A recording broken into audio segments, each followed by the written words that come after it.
Oke, kembali bersama saya, alien yang tampan dan berani.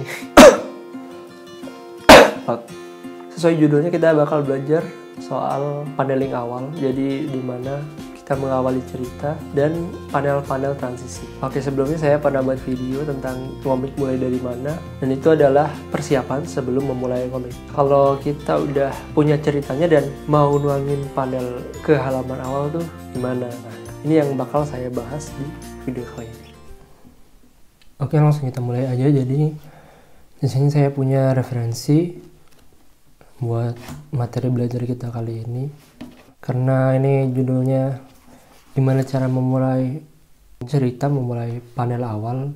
Kita ambil referensi dari komik-komik volume 1. Di sini ada The Shape of Voice, Noragami, Million Room Labyrinth, sama Haikyuu. Ya, ini sebenarnya cara saya belajar tuh kayak gini. Jadi saya analisis dari komik-komik yang ada. Ini halaman awal dimulai dengan panel close up. Ekspresi dari tokoh utama. Di sini ekspresinya menunjukkan bahwa dia tertarik terhadap sesuatu. Oke. Kemudian di panel kedua, di sini diperlihatkan semua informasi yang ada. Latar tempat di toko elektronik ya, ada Panasonic. Kemudian posisi itu juga ditunjukkan bahwa si tokoh utama ini lagi ngelihat dari luar toko.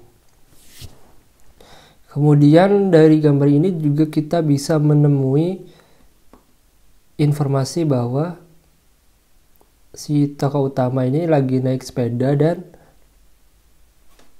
barusan berhenti. Di sini ada sound effect bunyi rem sepeda dan gestur dari tokoh utamanya, dia sedang menghentikan laju sepeda.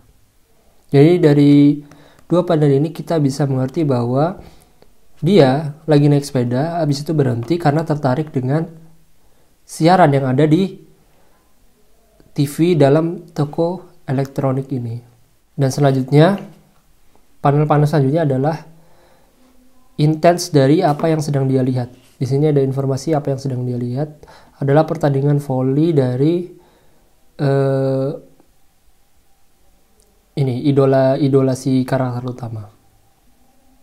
Oke, itu halaman 1 dari Haikyuu. Sekarang kita coba Noragami.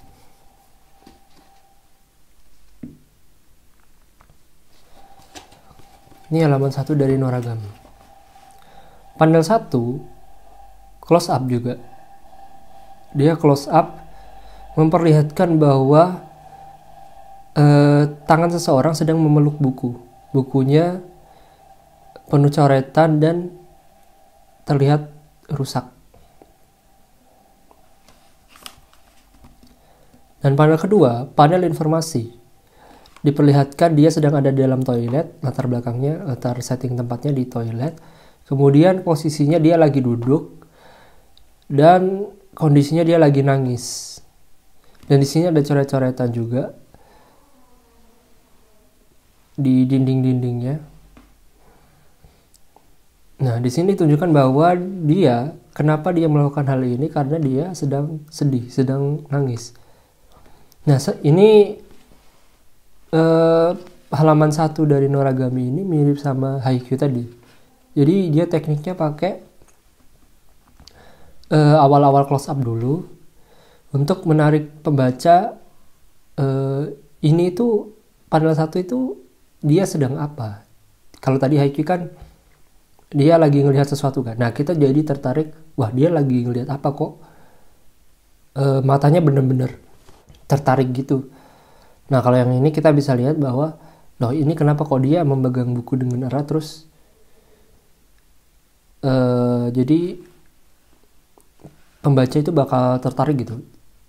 Karena penasaran dari gambar awal ini sebenarnya apa, dan kemudian gambar kedua dikasih informasi bahwa dia lagi nangis. Nah, dari sini dua panel ini kita digiring untuk tahu apa alasan si cewek nangis. Sama seperti Haikyuu tadi, kalau Haikyuu dia kita digiring untuk pengen tahu, ini ya, kita digiring untuk pengen tahu apa yang lagi dilihat dan kenapa dia bener-bener tertarik sama apa yang dia lihat. Oke, yang selanjutnya The Shape of Voice.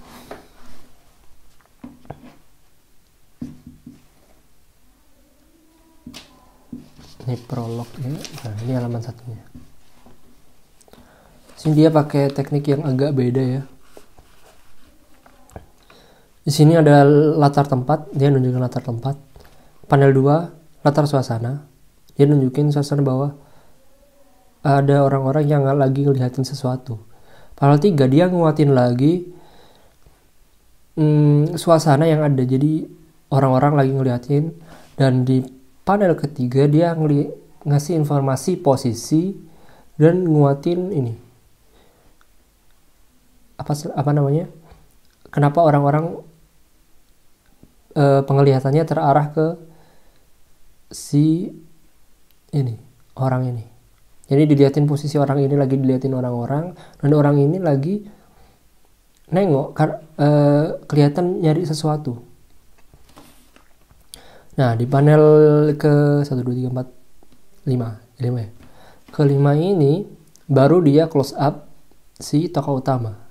Nunjukin ekspresinya karena dia diomongin sama orang-orang tadi, diliatin sama orang-orang tadi. Jadi di sini kita bisa ngerasain suasana awkward yang dirasain oleh si tokoh utama. Dia diliatin oleh orang-orang sekitarnya karena padahal dia lagi nyariin seseorang.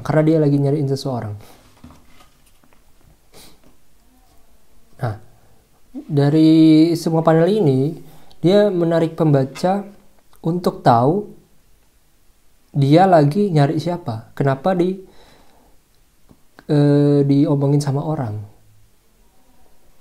Nah, dari kalimat ini kita bisa tahu kan, sudah pasti pacarnya dong. Nah, kita jadi pengen tahu dia itu lagi nyari siapa. Oke, kemudian yang terakhir, Million Room Labyrinth.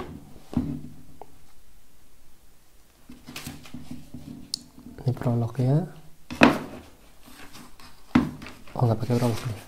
Oh iya, langsung halaman 1.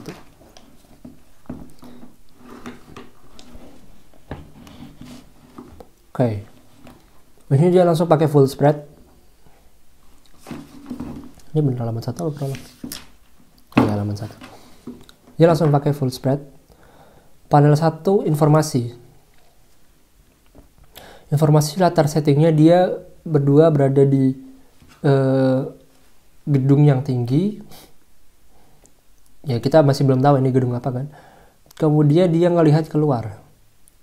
Informasi posisi dia. Lagi berdiri bersampingan dan lagi terkejut.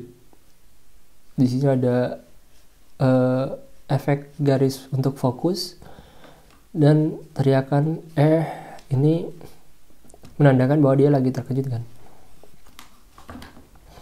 Kemudian yang kedua dia close up di tokohnya, mereka lagi terkejut.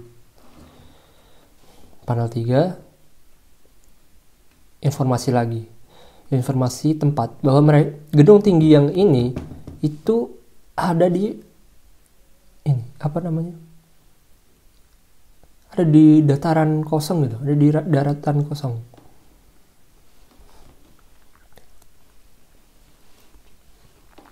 Ada di daratan kosong.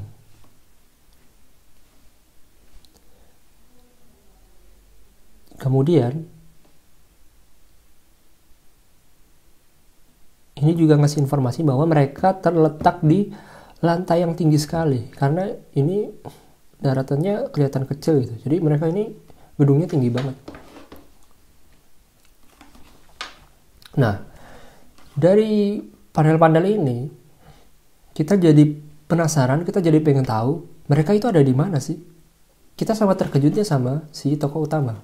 Mereka ini ada di mana? Kok nggak ada orang? Kok nggak ada bangunan lain? Tapi di sini kok ada bangunan? Nah, itu memang inti cerita dari Million Rooms Labyrinth.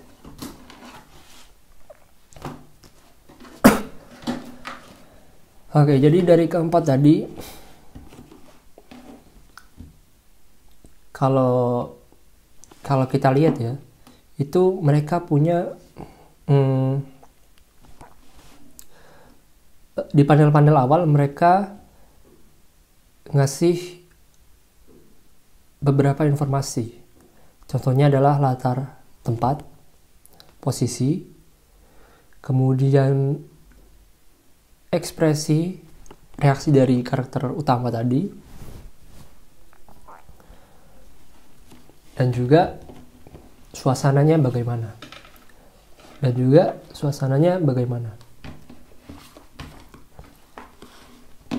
Nah, berarti tadi kan kita udah nemuin beberapa teknik-teknik yang mereka gunakan kan. Kalau Noragami ini dia cuma pakai 3 panel. Tapi dari 3 panel ini kita udah tahu semua elemen yang mau dikasih di awal cerita. Jadi kita udah tahu ini tentang apa, udah jelas sekali ini tentang dia lagi nangis karena dibully teman-temannya. Suasana ada, posisi ada, ekspresi ada.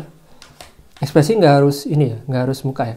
Ini termasuk ekspresi. Dia close up pada tangan itu dia gestur untuk ingin meminta pertolongan. Dia memegang buku dengan erat. Tandanya dia biasanya yang kayak gini tuh menggambarkan sedih banget. Kemudian dia ada latar tempatnya di toilet, posisinya lagi duduk, lagi nangis. Nah, kita bisa tahu itu semua. Ini Haikyuu agak mirip, cuman dia dikasih panel lanjutan. Ini panel untuk menjelaskan apa yang dia lihat, tapi konsepnya sama. Sebenarnya dia cuma pakai 2 panel buat menjelaskan semua itu. Yang di sini panel informasi dan di sini panel ekspresi dan reaksi. Si The Shape of Voice ini dia pakai beberapa panel, tapi intinya sama. Ini buat nunjukin latarnya. Ini latar tempat, suasana, jadi dia dipisah. Nunjukinnya dipisah per panel. Kemudian close up juga, reaksi. Yang ini mirip kayak Haikyuu, kayak Noragami, cuman bedanya dia informasi dulu, baru close up, baru reaksi dari tokoh utamanya. Oke, dari keempat ini mungkin kalian bisa ambil ya kesimpulan bahwa teknik yang biasanya dipakai untuk panel-panel awal itu minimal kalian punya 2 panel. Panel untuk kasih informasi, jadi kameranya zoom out, kasih informasi posisinya dia di mana, lagi ngapain, lagi di mana, dan 1 panel buat ekspresinya, buat close up-nya. Jadi minimal 2 untuk awalan kita pakai ini. Kalau lebih juga nggak apa-apa, kayak The Shape of Voice tadi dia lebih, tapi intinya sama kan, dia cuman 1 panel ini yang informasi-informasi dia jabarin, tempat dikasih panel sendiri, suasana dikasih panel sendiri. Ya, oke, intinya itu untuk awalan dari cerita. Panel-panel awal dari cerita. Oke, sekarang kita belajar transisi. Ini saya masukin ke sini karena emang babnya mirip-mirip.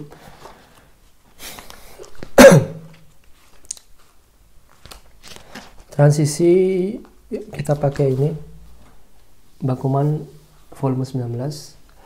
Kenapa saya pakai ini? Karena biasanya di volume akhir-akhirnya udah mulai banyak transisinya, perpindahan, karena karakternya udah banyak. Oke, halaman 1 masih di tempatnya ada di studionya karakter ini. Ini masih di dalam situ, masih sama. Nah, ini udah pindah. Nah, ini kan lagi di studionya.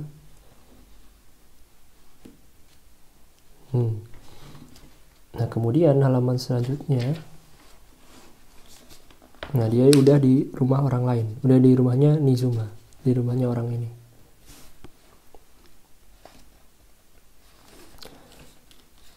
Nah, untuk transisinya, nih kita lihat.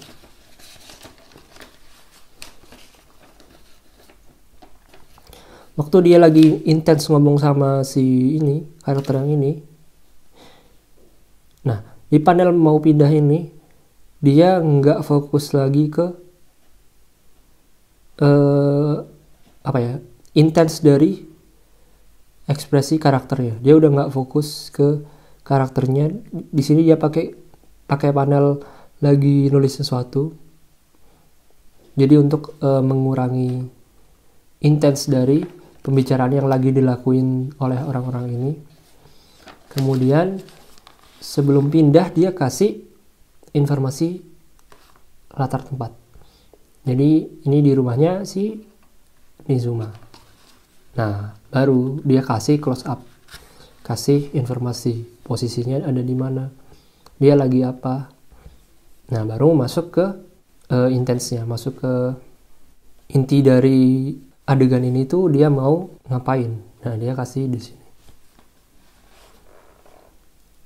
Nah, ini masih dia. Nah, ini langsung pindah.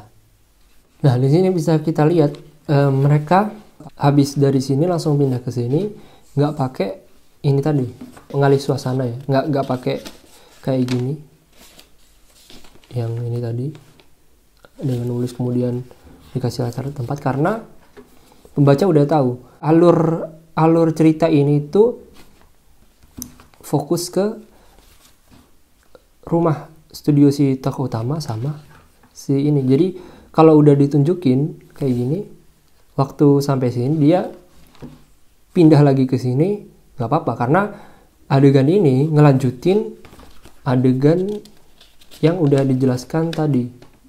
Jadi kita udah tadi kan ini di pause gitu kan, istilah di pause kemudian lanjut ini. Nah, ini bisa langsung lanjut, nggak usah pakai jelasin latar tempat, posisi segala macam, karena ini adegan lanjutan. Kita udah tahu latar tempat, posisi dan sebagainya, jadi kita bisa langsung aja masuk ke pembicaraan dari tokoh-tokoh ini. Oke, sekian video kali ini. Semoga bermanfaat untuk kalian. Semoga kalian dapat inspirasi lah, dapat pencerahan gimana memulai panel-panel awal, memulai cerita, gimana melakukan transisi dari satu latar ke latar lainnya. Ya, semoga bermanfaat. Saya Mas Hiro undur diri. Selamat berkarya.